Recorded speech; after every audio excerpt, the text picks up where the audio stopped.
했던 위메프 팀원 같은 경우도 이제 수년간 자본 잠식 상태에 있었다고 합니다. 근데 이 회사는 사실 큐텐이라는 이제 모 회사가 있고요. 이 회사는 이제 그 회사의 자회사로 있습니다. 큐텐이라는 회사가 원래는 나스닥에 상장을 하려고 했다고 해요. 그러다가 상장을 추진하기 위해서 이제 여러 가지 우리나라 국내에 있는 여러 커머스 업체들을 인수합병을 했고, 그 대표적인 게 티몬 위메프, 그리고 인터파크 커머스라고 해서 위시, 그리고 AK몰 이렇게 이제 계열사로 이제 확장을 했다고 합니다. 계열사 확장을 하는 과정 가운데서 현금이나 뭐 이런 자금적인 문제가 많이 생겼던 것 같아요. 그래서 어쨌든 자본 잠식 상태에 있었기 때문에 지금 정상금을 지급할 자력이 사실상 없다라는 게 가장 큰 문제죠. 그러면 그 다음 이제 절차가 어떻게 됐느냐? 이제 회생법원에 이제 이 피해자들, 채권자들은 이제 채권을 갖고 있는 사람인데 대표적으로 여기서는 지금 판매업자들이 될 거예요. 판매업자들이 회생 신청을 한 것 같아요. 이제 회생 개시를 하게 되면 남아있는 재산들이 더 이상 이제 거기에 대해서 대표이사나 이런 사람들이 임의로 사용할 수가 없게 되고, 그리고 강제집행에 대한 보전처분 신청을 하게 되면 강제집행이 일시적으로 중단이 되는 효과도 있는데, 그렇지만 어쨌든 회생을 위해서는 이제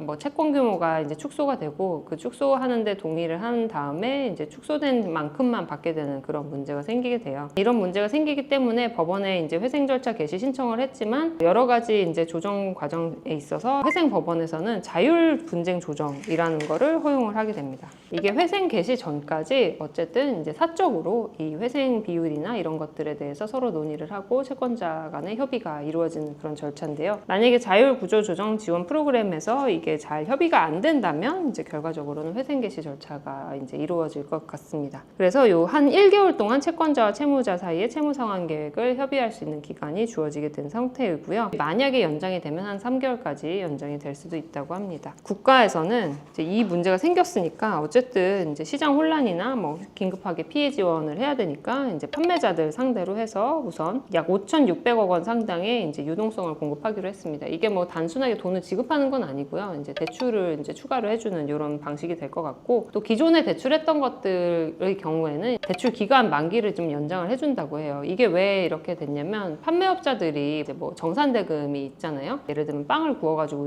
위메프에 납품하는 업자였다고 생각을 해보세요. 제가 뭐 1년 동안 매출이 이 정도였고 이제 매달 월 매출이 이 정도 들어오니까 저한테 이제 얼마를 빌려주십시오 하면 장래 매출 채권을 담보로 해서 지금 이미 결제가 이루어졌지만 아직 정산되지 않은 5, 6월 달 이제 대금을 기준으로 해서 이제 대출을 해주곤 하거든요. 그러면 제가 뭐 한 달에 뭐 2천만 원씩 매출 채권이 들어온다. 그래서 이미 매출이 끊겼다. 5월 매출이 2천만 원으로 끊겼다. 2천만 원을 이제 담보로 해서 대출을 받을 수가 있는 거예요. 왜냐면 이거는 정상적으로만 결제가 되면 7월에 난 돈을 받을 수가 있으니까. 근데 이게 막히게 된 거예요. 그러면 어떻게 돼요? 제가 대출 받은 걸 갚을 돈이 안 들어오는 거잖아요. 그러다 보니까 은행권에서 이제 이게 문제가 된 거죠. 이렇게 이해를 하시면 될 것 같고요. 판매자들은 또 부가가치세가 정산이 끝나면 1년 뒤에 환급이 되는 부분이 있어요. 그 환급되는 부분들을 좀 조기 지급해주겠다라고 이제 하고 있습니다. 그리고 종합소득세나 부가가치세를 또 납부를 매년 해야 되는데 이것도 좀 납부 기간을 연장해주는 이런 지원을 이제 제공하기로 했습니다. 그리고 이제 소비자 같은 경우는 지금 이제 소비자보호원에서 집단 분쟁 조정을 지원을 하기로 했습니다. 그리고 이제 그동안 결제 취소가 안 됐어요. 왜냐하면 피지사들이나 이런 뭐 카드사에서 나는 이미 내가 받은 돈을 바로 위메프나 티몬에 지급을 했기 때문에 나는 결제 취소를 해줄 수가 없다라고 했는데, 우선 금융당국에서 여신전문금융업법상 이런 이제 결제 취소는 바로바로 즉시 응해야 된다라고 해서 결제 취소를 하도록 했고, 그래서 지금 다시 이제 결제 취소가 되고 있는 상황입니다. 그래서 이제 막 위메프 티몬 본사로 달려가서 나 취소해달라라고 하던 사람들이 이제는 바로 결제 취소를 하고 있는 상황입니다. 그래서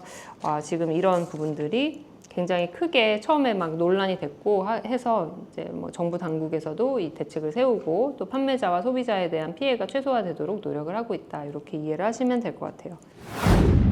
그럼 법률적인 부분은 뭐가 있냐? 정산 주기가 좀 긴 게 가장 큰 문제였고, 내가 낸 결제 대금이 어쨌든 이제 별도로 이 용도가 딱 제한되어 있는 게 아니라 내가 1,000만 원을 만약에 결제업자한테 지급을 했으면, 아니 판매자한테 내 돈을 주기 전까지는 그걸 그냥 가지고 있어야 되는 거 아니야? 라고 생각하는데 실은 전체적인 비즈니스 구조는 그것이 아니었고 그게 불법도 아니었다는 거예요. 근데 이거는 이제 전자상거래 업자들의 비즈니스 활성화를 위한 부분도 있고 아주 규모가 큰 상황 유통업자 같은 경우는 이미 규제가 있습니다. 그게 대규모 유통업법이라는데 이미 규제가 있어서 연매출이 1천억 원이 넘는 회사들은 이제 무조건 이제 40일 이내에 결제를 하도록 되어 있고, 또 대금을 이제 일부 업자의 경우에는 에스크로 하도록 하는 의무도 있어요. 근데 이제 여기서는 그런 에스크로 의무 같은 것은 없었던 거죠. 그러다 보니까 이게 문제가 된 겁니다. 위메프 티몬은 대규모 유통업법에 적용 대상이 될 만한 큰 업체가 아니었던 거죠. 아직까지는 이제 구체적으로 이게 뭐 법이 개정되고 이런 상황은 아니지만, 위메프 팀원 추가 대응 방안 및 제도 개선 방향이라는 정부 관계부처 합동 보도자료에 따르면 법 개정이 이제 예정이 되어 있어요. 우선은 이제 이커머스가 굉장히 이제 크게 이제 활발해지기 전에 우리나라의 전자상거래법이나 전자금융거래법이 이제 제정이 됐고, 근데 그런 와중에는 이제 법 개정이 조금 더디게 이루어진 측면이 있어요. 그래서 전자금융업자와 관련된 이제 전자금융거래법도 최근에 이제 법 개정이 하나가 되긴 됐는데, 그것도 이제 9월에 시행될 예정이에요. 그게 이제 전에 말씀드렸던 머지포인트 관련된 건데, 상품권 발행했는데 이 사람이 자기네는 선불전자 지급업자 등록 요건을 충족하지 않았다라고 해서 등록 없이 영업을 했었죠. 근데 이제 나중에는 막 여기저기서 이제 이 머지포인트를 쓸 수 있게 하는 카드도 발급하고 하다 보니까 이 사람들의 업종이 넓어졌고, 결과적으로는 선불전자 지급업자로 등록을 해야 되는데도 불구하고 업자 등록을 하지 않은 사업자임이 이제 밝혀졌고, 이제 더 큰 문제는 이제 그 사람들이 실제로는 이제 결제를 제대로 해주지 않아서 이제 소비자들이 크게 피해를 보게 됐었죠. 거기다가 중간에 그 사람들이 소비자들로부터 받은 이제 상품권 대금을 유용하기도 했던 게 밝혀져서 사기나 횡령으로도 이제 처벌을 받게 된 그런 사안이었는데, 이 사태가 이제 일어난 이후에 이제 전자금융거래법의 이제 개정에 대한 요구가 많이 생겼고, 그 사항을 반영한 게 최근에 이제 발표된 전자금융거래법 시행령 개정안이었어요. 그게 이제 5월에 우선은 발표가 됐고 9월에 시행 예정이었습니다. 이 구체적인 내용은 뭐냐면은 이제 만약에 선불전자 지급업자가 상품권을 발행했다. 여기서 말하는 위메프나 티몬 상품권 같은 게 있다. 문화상품권 같은 것들 발행을 하면 무조건 이제 50%의 대금을 별도 예치를 하고, 별도 예치한 그 금액을 이제 별도로 이제 보관할 때 이제 운용하는 방법도 안전하게 은행을 통해서 이제 보관 운용해야만 하도록 이렇게 법이 개정된 내용인데, 안타깝게도 이 법이 이제 9월부터 시행이 되는 거예요. 그리고 또 이때 이제 법 개정 내용은 뭐냐면, 상품권도 예전에는 딱 한 군데서만 사용되거나 뭐 한 업종에서만 사용되는 경우, 예를 들면 제가 카페를 해요. 내가 발행한 이제 쿠폰을 10,000원을 받고 10,000원짜리 충전을 해주면 상품권을 발행했고, 내 옆집의 빵집에서도 쓸 수 있다라고 하면 음료와 빵 두 가지 업종에서 쓸 수 있는 거죠.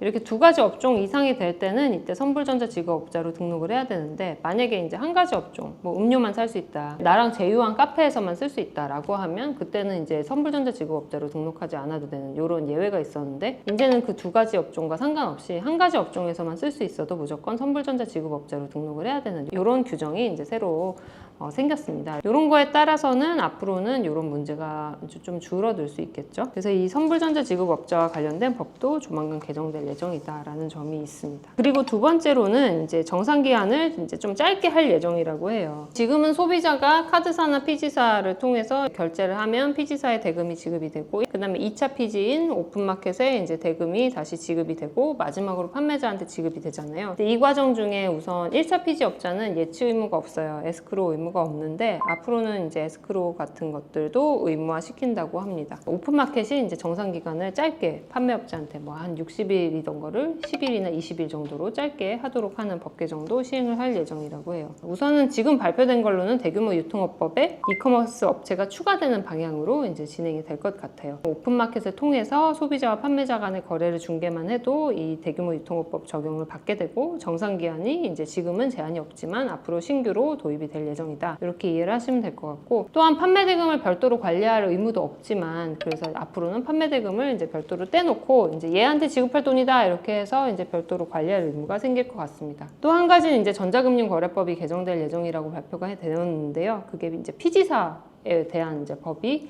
좀 바뀔 것 같아요. 지급결제 정보를 송수신하고 결제를 이제 대행하는 업자가 이제 피지사인데, 지금은 이제 정상기한과 관련해서 여기도 이제 별다른 규정은 없어요. 근데 실질적으로는 다 준수를 하고 있지만 중소업체가 뭐 또 어떻게 수행을 하고 있는지 모르기 때문에 요거가 관련해서도 법 규정을 또 제정을 하신다고 하고요. 이제 큰 업체뿐만 아니라 작은 업체들도 앞으로는 정상기간에 대해서 좀 주의할 필요가 있어질 것 같다. 법이 개정되고 나면 이 부분이 며칠 내에 정산해야 되는지 확인할 필요가 있고, 있고, 이제 이거는 확실히 들어갈 것 같은데 판매 대금을 별도로 관리하는 부분도 아마 들어가게 될 것 같습니다. 그래서 피지사들이 자기들이 받은 돈을 이제 관리를 할 때, 이제 지금 선불전자 지급수단을 발행한 업자들은 50% 이상을 은행에다 예치하는 등으로 관리를 하도록 되어 있거든요. 피지사의 경우에는 이 법이 없기 때문에 이 피지사에도 이제 판매 대금 별도 관리할 의무가 아마 도입이 될 것 같습니다. 그래서 이런 부분들이 지금 반영이 될 예정에 있습니다. 다른 업체들은 어떻게 하고 있나, 제대로 정산을 하고 있나, 이런 게 좀 우려스러우실 수도 있을 것 같아요. 이걸 계기로 해서 이제 전자상거래 업자에 대한 이제 뭐 약간 조사나 또 전자금융 업자에 대한 이제 조사가 조금 이루어진 것 같아요. 특히 이제 금감원에서는 전자금융 거래업자들 어떤 상황에 있는지 이제 조사하고 검사하겠다 이렇게 발표를 하신 부분도 있었는데, 우선은 이제 오픈마켓 같은 경우에 네이버 11번과 지마켓은 평균 10일 이내에 판매 대금을 정산한다고 이제 보도가 된 게 있습니다. 11번가는 뭐 11번가 안심 정산 서비스 이런 게 있다고 하네요. 그래서 이제 배송 완료가 된 다음날 정산 금액 70%를 선지급을 하고 고객이